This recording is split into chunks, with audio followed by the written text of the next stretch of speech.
Salmonan, guys. Azi, Hendrik Verwoerd, his system of apartheid really worked.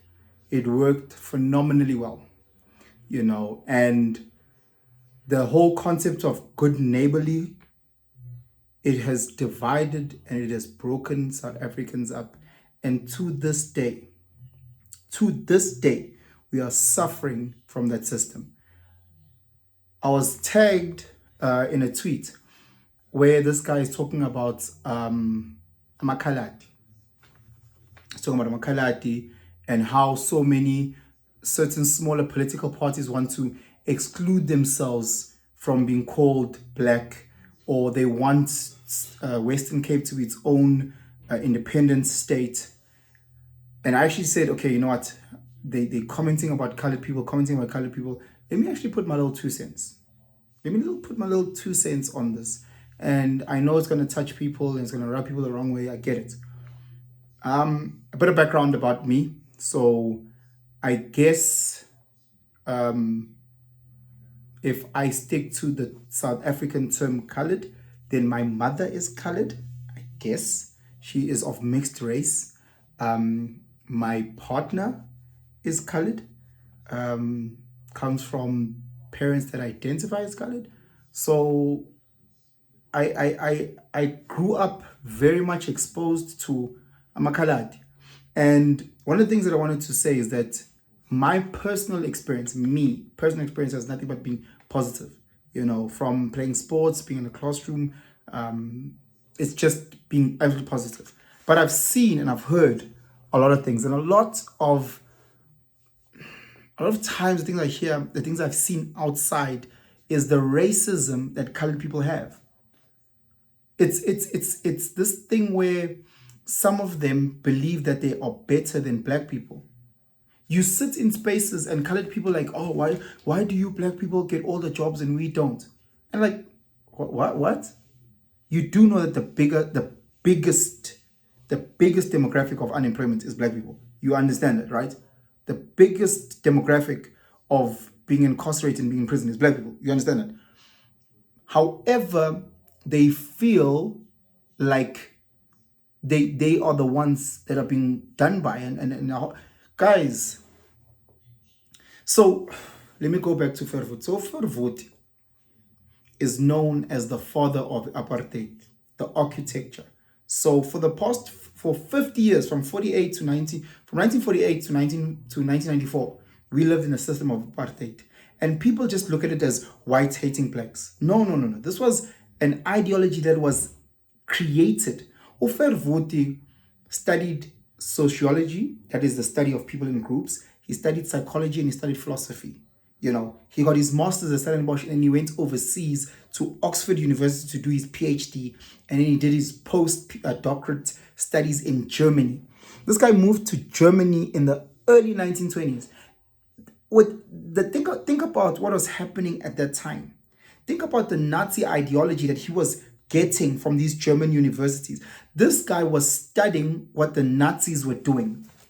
From a psychological point, from a sociological point, he was studying this. Apartheid wasn't just a system of separating us physically. It was a system of separating us mentally, breaking everyone down. So you've got Zulu people that think they are superior to the other black tribes in South Africa. Zulu people who think that they are better than Tsongas. They are better than Vendas. You've got colors that think they are better than black people. You've got Indian people that think they're better than. You've got this system broke us down beyond. Now you have colored people saying, oh, we want our own this, we want to own this. We are the first original people. We are this. It's so crazy that if you go into any other country, let's just talk about the Western countries. Let's talk about America. In America, if you have a white person and a black person having a child, that person is called black. Drake is black. You understand? In South Africa, we've created a category called colored, which is now mixed race. So if a white person and a black person have a child, that child is now considered colored. and now belongs to a specific race with a specific culture and this and this. And it's so fucking messed up. It's crazy. And then you've got a whole chunk that believe, Tina, we are the descendants of Koi, we are the rightful people of. Do you know that Khoisan identify as black people? Indigenous African people, the whole of indigenous African people are considered black people. So if you are descendants of Khoi and San, you are indigenously African, meaning that you are black. What then happened in this country is that you'll have people like Leonard Schulz, you'll have Isaac, who came and coined the term, when they came in the 1700s, coined the term colored. These European settlers came in and they raped our mothers. They raped our sisters. They raped them. And then these mixed race babies came and they were pushed away into different segments. They were pushed away and they said, go fend for yourselves. And that is where a lot of these colored pockets happen. You must understand a colored person from Cape Town is not the same as a colored person from Durban. A colored person from Cape Town speaks Afrikaans, enjoys snook, all those things. A colored person from Durban speaks English. They don't identify with that culture. It is a huge difference. It's the same like Zulu people and Tsonga people. It's different. The only thing that they share is the fact that they have mixed blood. So it's either, they've got somewhere along the line a white parent and a black parent, an Indian parent and a black parent. They've got a whatever parent, Asian parent and a black parent. Whatever the case may be, it is of mixed race. And then we call those individuals coloreds. Why do you think you're better then? Why do you think you're so different? You are African. If you go into any other space in the world, you will be considered black. You are the descendants of Khoi, some of you. Some of you guys are the result of rape. It's sad to say. My mother, she said this, it's a public knowledge. She is a result of a Muslim man raping my grandmother. And then my mother came of that, and she is mixed race and she's light and she's got curly hair and all these things. However, she grew up in Emakaya. So yonke into yakhe nje emakhaya kuyotheza kuyokamanzi emfuleni, all those things are traditionally Zulu. So she grew up like that. She just happens that she's extremely light and she's got curly hair. What must she say? Must she say, no, I feel I'm better than? No, guys. No. We can't do that. We can't allow apartheid to continue in 2024 to separate us. We cannot. Especially in South Africa, where we've got so much drama. We've got so many problems, yet we still allow for these things. I'm sitting here in this little room and I've been writing down little notes because I wanted to respond to this tweet. And I was like, actually, let me just do a video about this. Let me actually really break it down with how we were broken as individuals. How all these Afrikaans settlers, all these English settlers, they saw our mothers and they were like, And our mothers got raped. Maybe some of the mothers were like, okay, give me that booty. Come do. Maybe. Okay, sharp. But we come from that. And here's the messed up thing, because when we did get the apartheid and we were segmented into our little racial groups, unfortunately, the black Africans were the furthest from the fire. So you had the white people, they were great. And then from there, you had Indian people, then you had colored people, then you had black. So even if you look at the breakdown of the town that you're in, the city that you're in, you'll realize that the colored communities and the Indian communities are very close to town. And the black townships are the furthest away. They got the worst end of the stick. Colored and Indian communities are always closer. But again, colored people, you guys, unfortunately, some of you guys have no identity.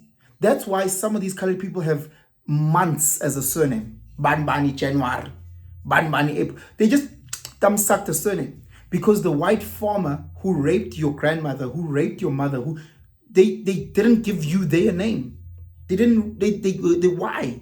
So let's take a pencil, put you through. Okay, you are colored. Okay, let's call you Wendell January. When you are Banbani April, you are Banbani September. You understand? Guys, we were broken down like this. Now we're sitting fighting each other. We're fighting each other to see who's better than, oh, black people have it better now in government when colored people still have. There are some privileged colored people. There are some privileged black people. There are some underprivileged colored people. There are underprivileged colored black people. There are colored people who are struggling right now in very, very bad conditions, in rural conditions, in conditions where there's gang violence, in conditions where there's drugs, in conditions where there's real poverty. But there's black people going through the same pain. There's black people in the same conditions. We share blood. We share blood. You guys, yes, you might somewhere down the line might have the colonizer's blood, or you might have this, but okay, sure. Does that make you better? We both sitting in the same rural space, both in the slum, both struggling. Does that make you better now? Because somewhere down the line, your blood was mixed with that person. Somewhere down the line, you had the likes of fucking who's this, or George Schmidt that came through and raped our Khoi descendants, and raped our Khoi San grannies, and raped our Khoi San sisters. They raped them, and then they changed their name to Gongo Khoi, because they were mixed with Amaxhosa. They were mixed with the, because these white men came and they raped through. They went to the Eastern Cape and they found a lady, and they called her Sarah Patman. Sarah Patman is from the Eastern Cape, for those that don't know. And they made her into a clown. They made her into a spectacle. They took her to France. They took her to Paris for all the white people to say, look at how this native African woman looks like. We were a spectacle to them. Now you look now and you think that you are better than. Why? Why? Guys, we are all going through this. You can be Zulu, you can be Xhosa, you can be Tsonga, you can be what, you can be who.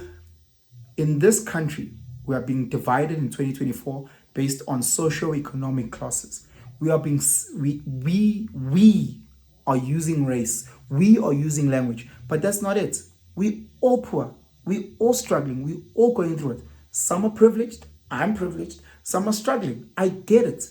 But for us to continue to fight these things, it's absolute nonsense. We need to find a way to build this community together. Our Machita, come on. Come on. Just before I close, I was actually in Cape Town a couple of weeks ago, and I was chatting to a friend of mine, and I was like, hey, as you colored people. And it's like, hey, I'm a Cape Malay. I'm not colored. I don't identify as colored. I was like, you know you were colored before 1994, right? You know that Kamil Mandela, now he was like, I'm Cape Malay. You continuing to find things to separate yourself. You know, you just say you're Black African. I'm Black African, I love it. Black South African, and I love it. And if you are born and you look lighter than me and curlier hair than me, you're also Black African. You might have descendants from there, got you. But you're Black African, you're my brother. You're my brother. You know, we need to get to this point. Whether you speak Xhosa, whether you speak Tsonga, whether you speak Venda, you're my sister. We have to get to this point. Guys, we are all fucked. We are fighting against this fucked up system. The more we divide, is the worse it becomes.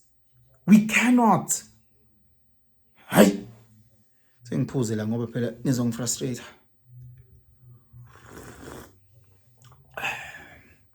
Please subscribe if you have not yet subscribed. Hit the notification bell. Comment at the bottom. If you agree. If you disagree, hey, colors are not racist. We only sharp, right? If that's what you think. My experience is different from yours. Share this video far and wide. Let's start this conversation. Let's find a way to build this country together. Eh? And Tanda, ne? Sure.